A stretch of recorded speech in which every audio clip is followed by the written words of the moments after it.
Ayan, nasa biyahe na kami. Papunta kami ng Alocare Beach. Ayan, namili ko.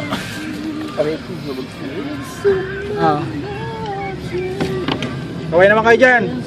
Malapit na kami. Malapit na.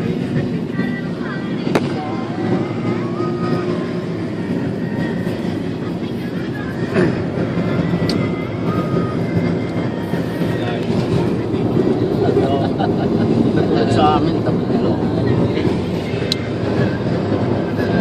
Ginagawa namin to tuwing Ramadan lang. Isang beses sa isang taon. Manila. Kasi yun, mga trabaho namin sa pumpa. Kaya makapagpuyat kami. Makapaligo kami ngayon sa pinakamaalat na tubig dito sa Saudi.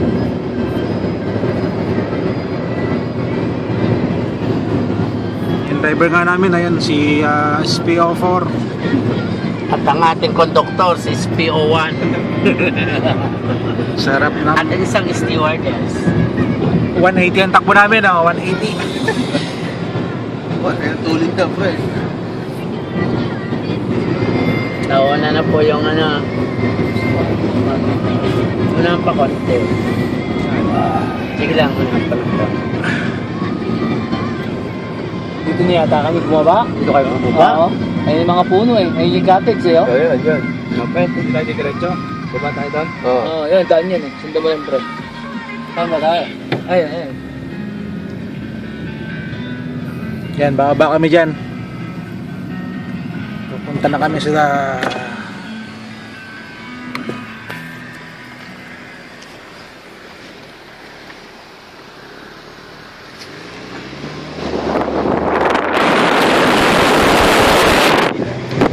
Tripling. 170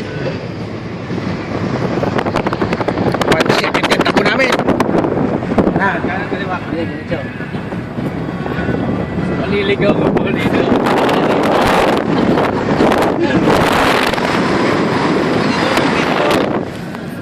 Yun! Aray! Oo. Malapit na kami. Ayun na tayo, baybayin na lang natin doon. Kaya, saan ba ka dumaan? Sarado na dito. Bakit po? Sana, mainit na dyan. Dito na, diretso na lang. Kaliwa. Pwede naman yun. Oo nga, may bakit. Dapat doon pa.